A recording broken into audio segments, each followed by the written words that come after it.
G'day folks, this is Anthony Kilner with our Supernal interview series. You can see a whole range of our videos online from the Supernal website, which is www.supernalmagazineaustralia.com.au. Today, my special guest with this interview is Shirley Sienna from the Peninsula. How are you, Shirley? Good morning, Anthony. I'm well, thank you. Good. How Excellent. else would I be? Exactly. Now, we're just going to get straight into this, but our special guest today is Adam Gibson from Parents with Questions. Adam, welcome and thank you for joining us. Thanks for having me. Appreciate it. Yeah, it's a bit of an early start, but a good one. It's a beautiful day here in Melbourne. Not sure what the weather's like up your way. I've just had torrential rain. I'm on a rural property. My new dam's now full, and animals are coming out of the sunshine now, being very happy. So yeah. Oh wow, you're lucky. All my water tanks are down to virtually nothing now. So yeah, we just haven't had rain here in Melbourne for probably 3-4 weeks. Anything meaningful where I am, anyway. Yeah, in the outskirts. So yeah, it's always tough. Now, Adam, let's sort of start a little bit about who is Adam. You know, where did you come from? What do you do? And then that's going to lead us into why Parents with Questions. Yeah, look, I've got a long and varied career. I'm probably the consistent thing in career. There's two things probably consistent as you asked that. And one is I've always been in the health and wellness related industry. So I've been in the fitness industry. I was as a gym owner. I've been a wellness business coach. So I was coaching and helping and mentoring naturopaths and integrative doctors and chiropractors and those sorts of practitioners, acupuncturists and so on for many years, about 15 years. And more recently, I've moved into the regenerative agriculture and the food space with a view to, transitioning our food system towards a more organic and regenerative holistic approach with the underlying foundation that's the basis of our health system our health as a community is the quality of our food. So that's been my background, but the consistent thing across that is I've never had a wage. So I've always been very independent in how I do things. And I've always been very, which sort of has allowed, I think it's served me well in the last couple of years because I just haven't kind of bought into the narrative because I've never been part of it to start with. And it's allowed me that little bit of distance from, needing a wage or that kind of thing, because I've always been sort of independent and self-sufficient to varying degrees too, I might add. So I'm not like independently wealthy per se, but, I've been moderately successful. And beyond that, look, I'm a dad. I'm a father of 3 kids. That's the primary thing for me is I've got 3 girls under 11. I've got a 6, 7, and a 10.5-year-old. And that's my number one role. And as a father, I feel that protection and that instinct to look after them is just utterly fierce in me, like every parent. But it's also equally fierce for other children as well, because I really can see that there's a lot of kids out there who don't have that level of, fierce protection around them either. So I guess that's really, I don't know if that makes sense, but that's really where I come from. Is I'm a business coach and entrepreneur in the wellness space. So I've got an understanding of wellness in the health industry, and I've been around, I've coached a lot of doctors, and I kind of understand how the health bureaucracy works and doesn't work in serving our actual health needs. It serves the sickness industry, and it serves, you got a broken leg or whatever, great. It's, it's absolutely the best thing we can, thank God we've got it. But when it comes down to things like chronic disease and preventative health and that, they're utterly unequipped. They're actually bureaucratically challenged in order to, they're bureaucratically hindered in terms of delivering those things. Which is one of them. Yeah, it's rabbit hole to go down there. Yeah, well, no, not really. I just watched an interview with Downer over in the UK saying how the world is looking at the way Australia has done what it's done in relation to this case-demic. And so it's really, he was quite scathing of our politicians and the science behind it. And it was actually quite refreshing to listen to somebody that's been in politics talk about how the system is broken. And, Was that Alexander Downer, did you say? Or, yes, that's correct. really? Yeah. Okay. So it's quite an interesting, approach, because our system is broken, and when doctors can't speak up, when they can't look at alternative science or science, based on what they know versus science that the government's being told, because they've got a narrative. And yeah, it's very, very tricky in that space. But parents with questions. I mean, I'm a parent. I've had all my kids are adult kids. They're all able to make their own choices and have done, against maybe my better judgment. However, we're talking young kids. I would hate to be a parent in the position of now with young kids. How's that sort of working with you and the family? Look, in all honesty, it's actually an easy position to be in, because it's very clear to me. It's like their health is my responsibility and my wife's responsibility, no one else's. So, and because they're young enough that, they are in our control and in our care, there's no question of that. So I would actually find it more challenging with older kids who have got their own agendas creeping in and being influenced from elsewhere, or, or even adult kids who, that would feel more challenging to me personally. But look, it's a very, very clear decision and thought process for myself and my wife with our children. It's like we've never handed over their health choices to anyone. We've always, taken good advice and done our research and, made the best choices we could. And that hasn't changed. So it's very, very clear that for us as parents, that's probably the reminder I think we all need as a nation. And this is just my, I don't want to tell people what to do, but it's just a good reminder that we've been looking after our kids as parents since before they were born in most cases, like since conception. And we've planned for their health, and we've looked after thought about what baby carriage to put them in and what size nappies they should, what type of nappy that doesn't give them nappy rash, and what foods are better for them, try to, keep them away from garbage. And so, we've done all that stuff as parents, and not always 100% well, but we'll do our best. And suddenly we've been asked to give that over in a heartbeat and go, we're just going to trust some politician who I never bloody trusted in the first place with anything else. Like, why would I trust my kids' health to them? They've been liars and deceitful and untrustworthy from the beginning. So that's sort of my, what mystifies me a little bit at the moment is parents with questions. We are parents. We've got a responsibility and a right and a history of asking good questions to protect our children's well-being and the health with physical, emotional health, social health as well. Well, if I may, with that statement, I want to say that's the problem, I believe, Adam, that they don't ask the questions. It's autopilot. It's line up, do this, do that. People have given over their authority in regard to their children long before this. Back when the no jab, no play, it doesn't mean anti-vax or pro-vax or anything. Choices were taken then. It was under manipulation. And people then didn't look at it because it wasn't happening to us adults, only as parents or grandparents. I'm a grandparent as well. So I have older children and, they've all produced children. So I have to look at that without poking my nose in too far, although I do because I'm me, but also having to trust in their integrity and their choices and their learning and understanding as they develop and grow into older parents, how they see things differently from being in their early 20s to my oldest is now 40. So they all see things differently. They have different ways of life. And but I also feel very lucky that they have questioned and learned to question and stand in their integrity as much as they can and they're able. But I see so many that aren't questioning at all and they are just lining up. It's autopilot.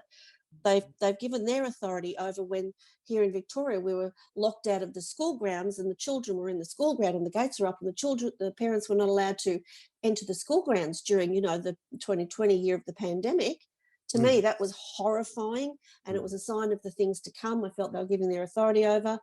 And from the very beginning, my focus has been on seeing that they're taking their way in to the children, to this loosely termed, I'll use their vaccination term because I don't believe that's what it is, vaccination of the children. To me, that's been the road in and the aim the whole way.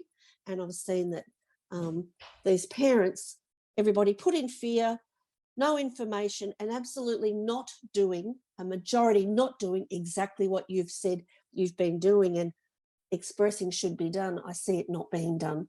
Very distressing, especially from my point of view at 61 years old, and I have grandchildren, and I see these other children, and I'm like, they might not have the life experience and knowing and understanding, but surely there's a thing that makes you stop.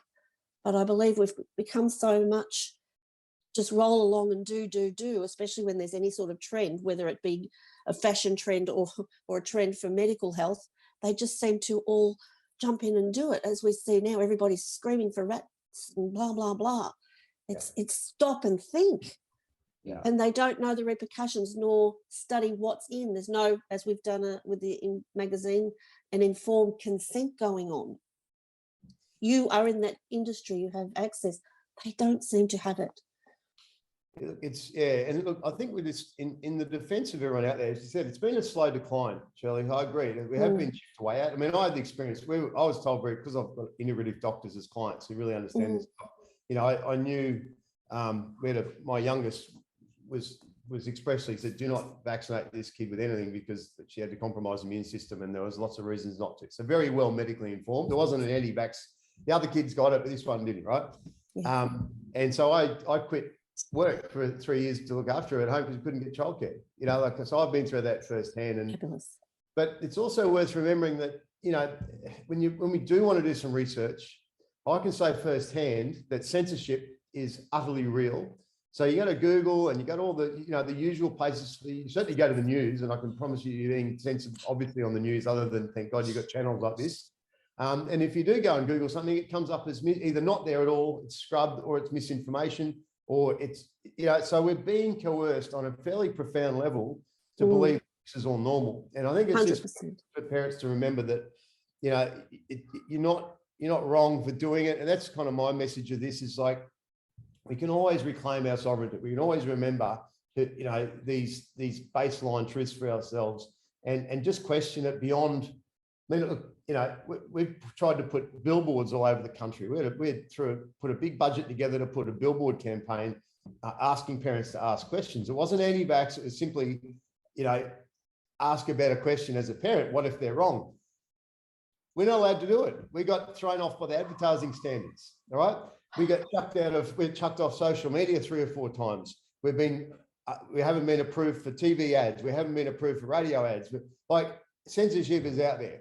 So we've got to recognize that people are only getting one story most of the time. And unless we go down and question things and come to channels like yours, then, you know, it's a tough one. So I guess for me, the parents of questions is about, it's really important that in the absence of any mainstream dissent, or, you know, like where there's no mainstream counter narrative, if you like. I trust the media if they put adverse reactions and genuine risks for the vaccine right up next to case numbers every day. If those two things were equal, I'd say, okay, we've got a fair story, right? And if we're not, we're going to question, well, where's the other half of the equation, right? It's not because it doesn't exist. I mean, there's been 700 and something deaths in Australia already, and 3 kids have died already in the last week and a half from the vaccine, and we don't get any explanation of that on the TGA website. On the TGA website, it's one line saying there's been 700 and something other deaths. I can't remember. It was 726 last time I checked, but that was weeks ago. But these were deemed unrelated and have been reviewed. And so that's verified. The review process, you know, that's the Therapeutic Goods Administration official website. So like that sort of information is put in one tiny line. You've got to search to find it. Where's the headline on that? There's 700 people died. Let's have a please explain here, you know? Yeah. So in defense of parents, the narrative's missing. What we can do though, see, my kids are going to be fine on this, and I presume that most of the people watching and hearing this, your kids will be fine because we're here taking in other information. We can make a better choice. But there's a whole bunch of other kids out there who aren't. So that leaves us, the parents who do have the question, that do have the awareness. We're the only front line of defense for every other kid out there. That's the bad news and the good news. There's a huge responsibility that goes with that, and there's a huge opportunity.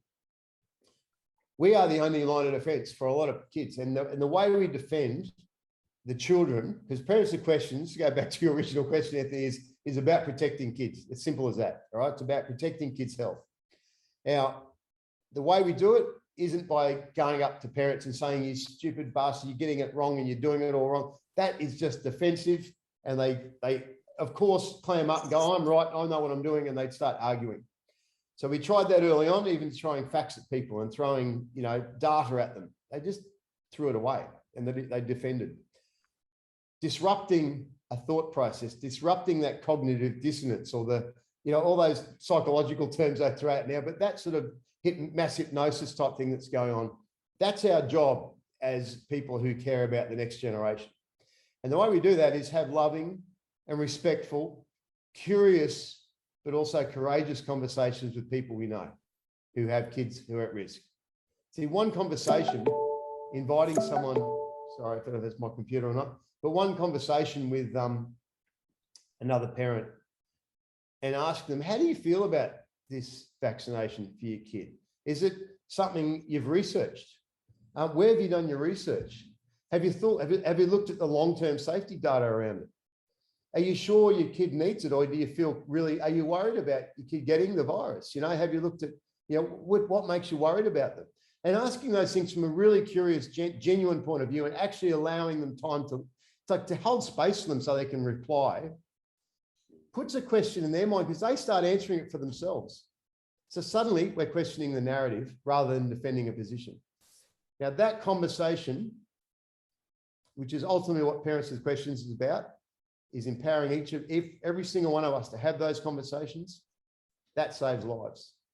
That has already saved a whole bunch of Australian kids. I can't quantify how many. I know of about 5 or 6 personally, whose parents have gone, thank God you had that talk with me, because I'm not going down that road anymore. That's the only bit of agency I believe we all have.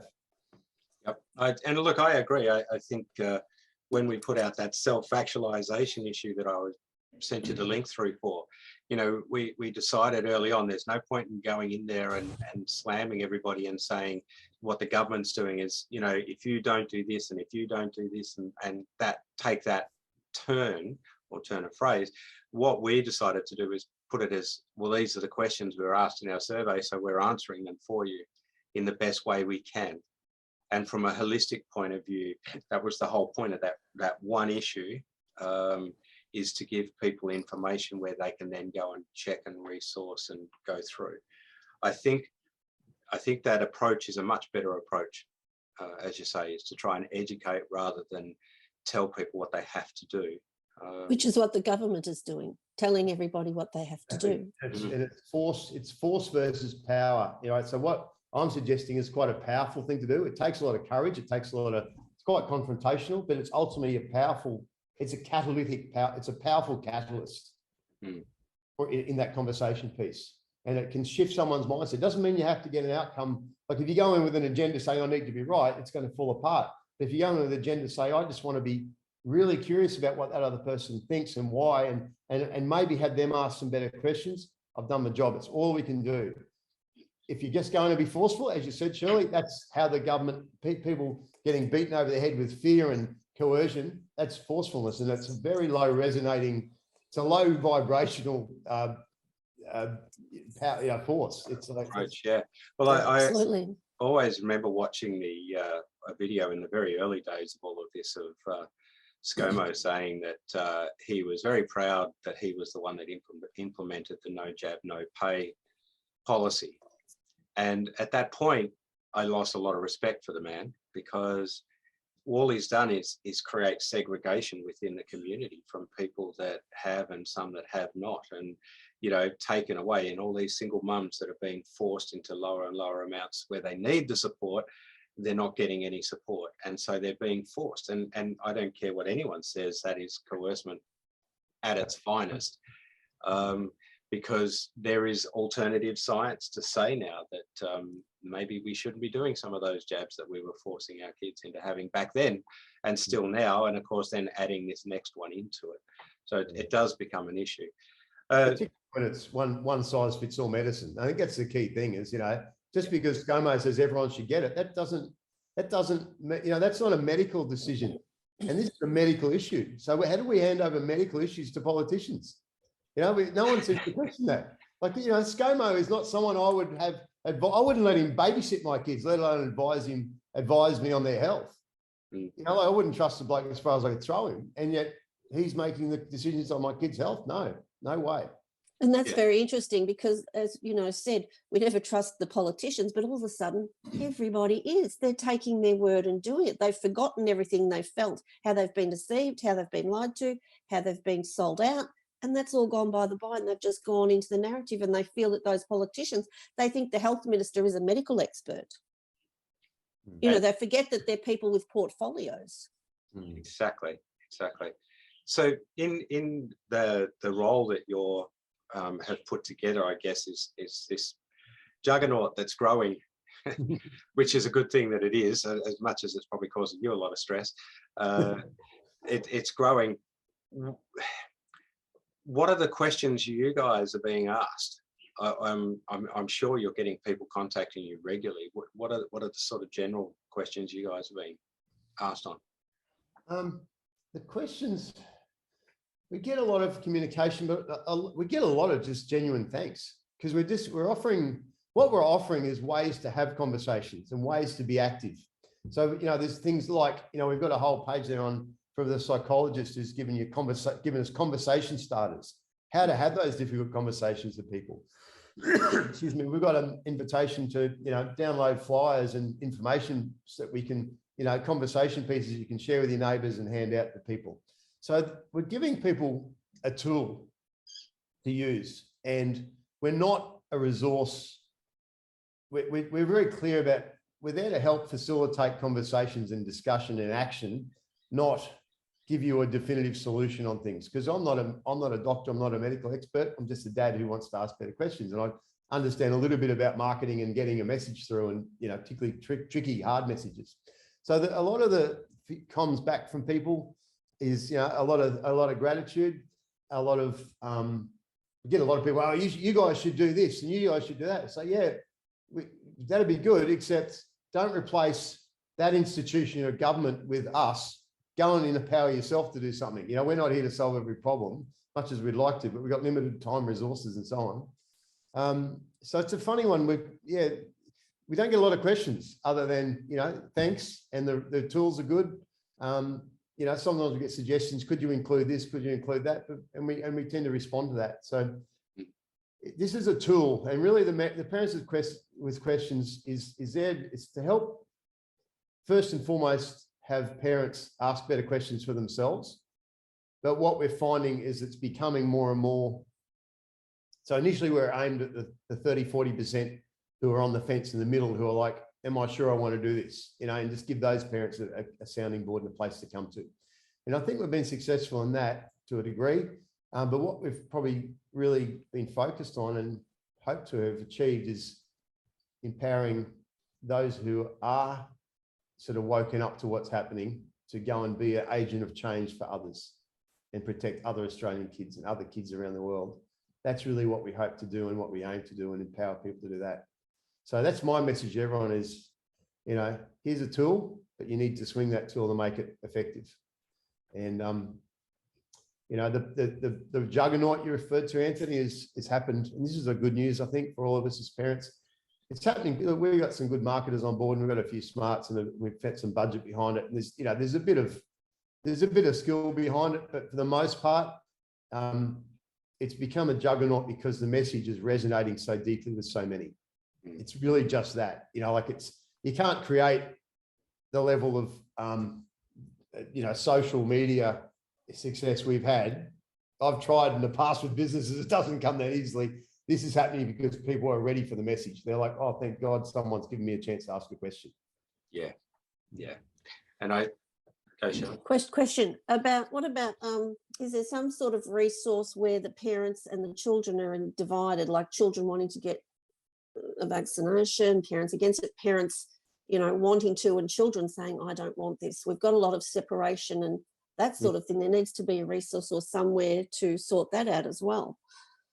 It's a really because it's creating a divide. Yeah, it is. Like, I hear this a lot, and it's heartbreaking. My heart goes out to people who are in that situation. There's lots of them. Teenagers, you know, want to be in. It's a tough one, and particularly parents who are separated, and you know, one parent wants it, the other doesn't. No, that's huge. A bit of a power struggle happening. Yeah, it becomes illegal. I mean, look, I think still respectful, curious, open-hearted conversations is still, and I know that's not an easy solution to run, but ultimately, I've always got this message, I think it's sort of a bit of a diversion, but my message is don't miss the moment and don't miss the message in it. Right. So like we've got this huge crisis where, don't pretend everything's normal and play your part, be active in this, because one day it'll pass and our kids will say, what did you do, grandma or dad, or what role did you play?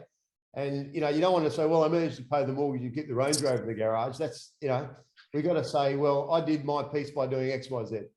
And, I had 50 hard conversations with people that I care about, and we got their kids are now here with us and safe because of it. But also don't miss the message. And it's coming back to what you said, Shirley, is the message I believe is, who do we need to turn up as in this time? What version of ourselves needs to emerge and be seen and expressed in the world in order to be who we need to be? Because the old version of who I was 2 years ago is completely different to who I am now. Not completely, but vastly different. Who I've had to become in order to sort of head this thing up is not something I really asked for, but I've had to respond to personally. And that's, and I've got that wrong many, many times. But we need to turn up as loving and courageous, compassionate, and willing to do the things we otherwise are uncomfortable doing. We need to be warriors of, light and truth. I know that sounds a bit wanky. Absolutely. And so, in that situation that we come back to, it's the first port of call is to turn up in your full capacity of vulnerability and love and compassionate and understanding, and go into the conversation from that point of view rather than combative. And again, that's not blanket advice for everyone in that situation. It's just my reflection. But then, look, on a broader level, there is certainly a gap in the legal system. I think Serene Tefahar and Advocate Me are setting up a children's commission for exactly this kind of thing. That it's exposing a more endemic problem in the system, whereby our children in that sort of situation are not protected by the courts. They're not protected very well by the legal system at all. If anything, they're actually victimized by it more so than ever. And perpetrators are getting away with things and hiding. There's some really ugly stuff that's been going on for a long time, which yes, I was unaware of. And Serene Tefahar and Advocate Me are the people that have really taken the front foot on that. And I think, I think it's so critical. I mean, your messages that you're putting out there are really special, because that's what people need to hear. They need to hear that it can be done with love and light, for want of a better term for some people, but just turning up and owning a space and doing it in a way that is coming from a heart is the only way to do it. I think this case-demic scenario that we've lived through for the last couple of years has done exactly that. It's challenged a lot of us to actually stand in our truth, and that's not easy for a lot of people. And growing into that space and learning to be that new person that you've become, that I've become, that Shirley's become, and all the other mums and dads and parents out there that are starting to question, hang on, there's something not quite right here, I think is really the right message. I wanted to just jump back to a point that we talk about the mainstream media and some recent information that crossed my desk about the tax incentives that are being paid to big media companies here in Australia to stay with a narrative regardless of what goes on. I think that's the thing that most people are fighting, because all the people they looked up to in TV world, the personalities and the news people, and they're now starting to realize, hang on, that narrative has changed. So they're just ordinary people. They're doing what they're told because they're getting paid. They're not our heroes anymore. These aren't the people that I'm going to say, wow, I looked up to Scotty, or I looked up to these guys, because they've just been paid to do a message. They're just that's all they are. Yeah. And I think people are starting to realize, hang on, it is one-sided. And I get shut down quite a bit because I'm like you. I want to see if there's 20,000 more cases in Australia, in Melbourne today, and there's 12 deaths, and the 12 deaths are tragic, but what are the 12 deaths? My brain just kicks in and says, well, what are they? They can't all be from COVID. or there could be combinations of, and and why not put up there how many deaths we've had in Australia so far, and how many adverse reactions? Because I think if people saw that on the news, they would sit back and just automatically go, hang on, what's wrong with this picture? But they also don't want to know, because then that will rock the apple cart up here, Yes. and the world is not what it appears. And their world, and as I said, that we're growing and evolving, we have to think, who am I? Who am I? And to really think about it is something we don't really do through life. Yeah.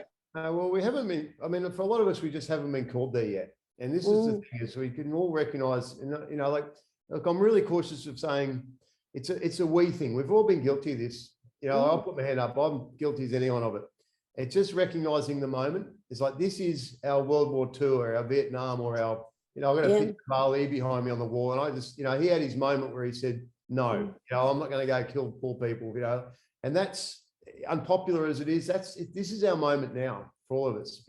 And it is that chance to, we were following the wrong celebrities. Who gives a toss about influencers or politicians or newsreaders when the real like the heroes for me now are us, in the streets marching up and down saying, don't touch my kids. That, they're the heroes. There's cowards being exposed and there's heroes being born every day in this country and around the world. And they're our new heroes. And that's our message, is we don't need to look externally for, the institutions have been working against us. We've given it over to them so easily.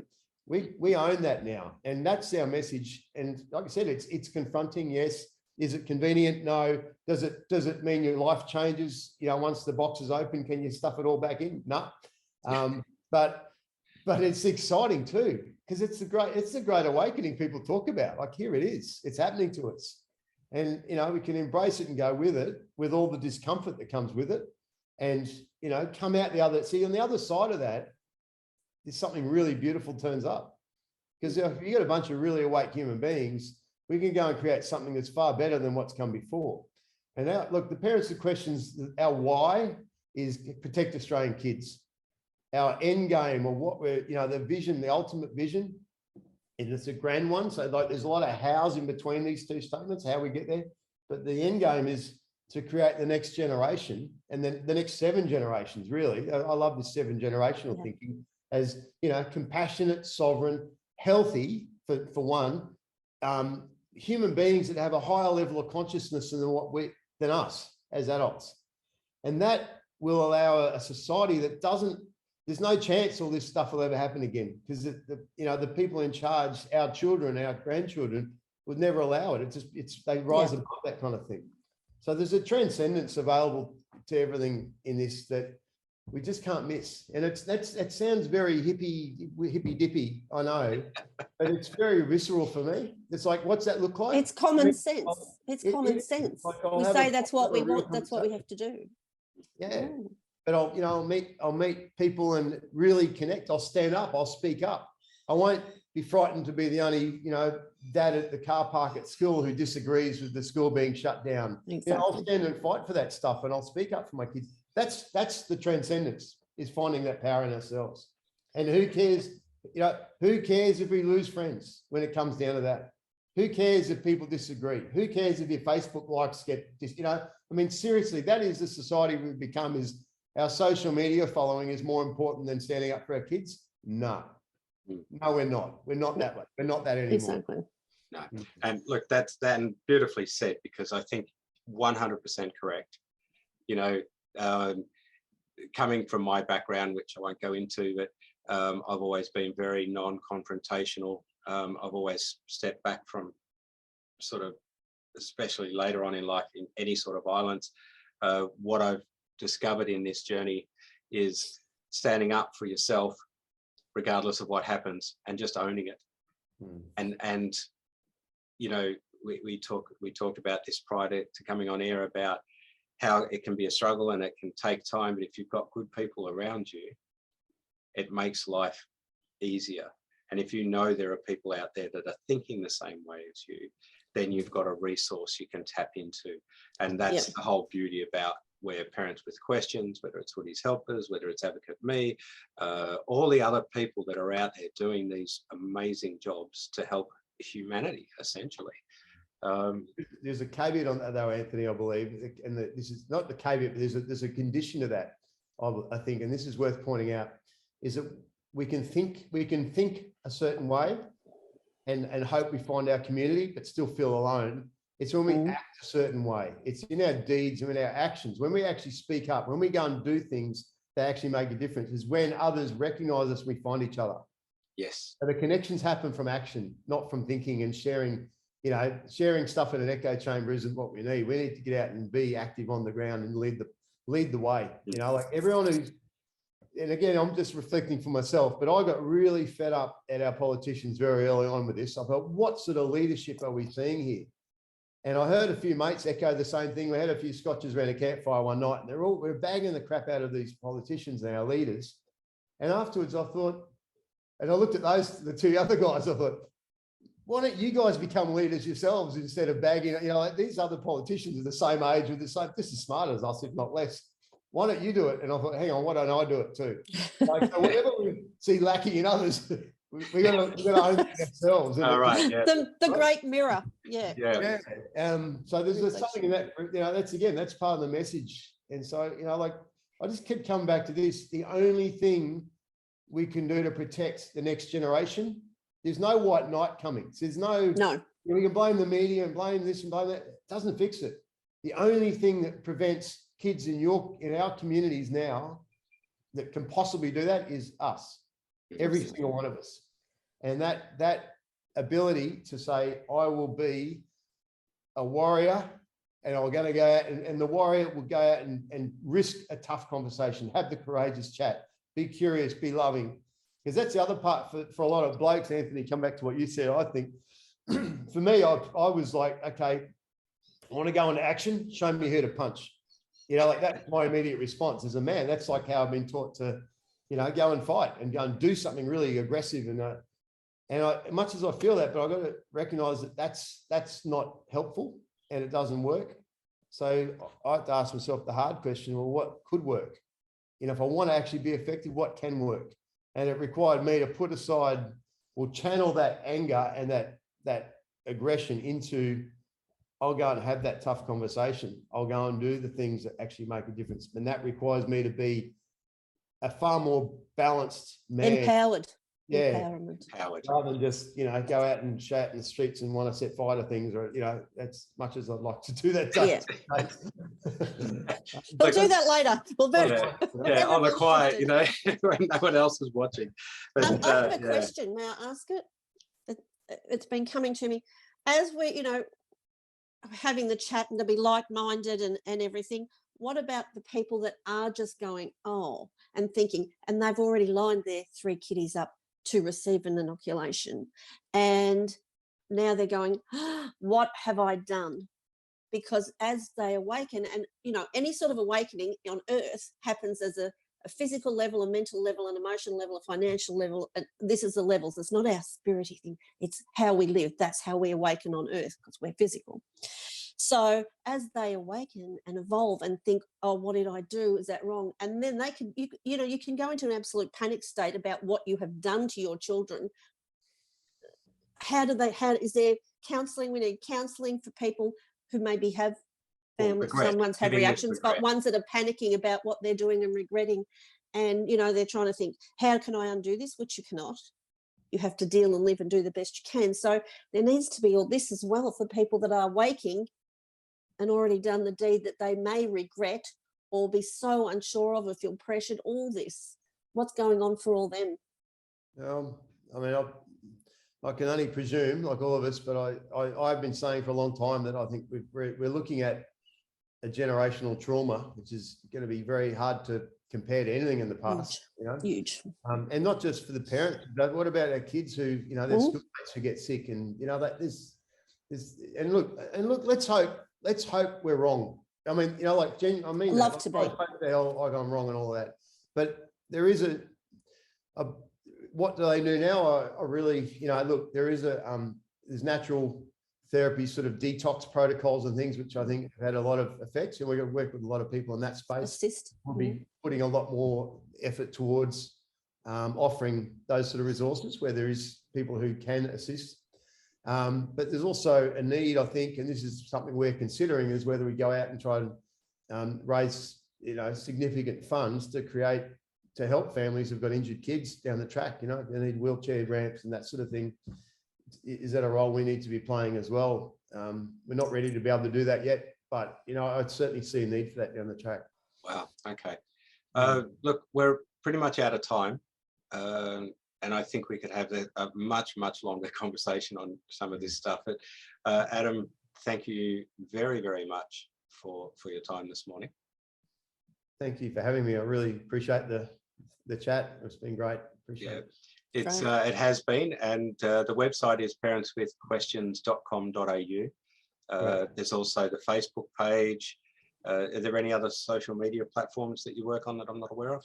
I don't do a lot of social media myself, but our team are amazing at it. So we've got Instagram, Facebook, Telegram as well as the other one.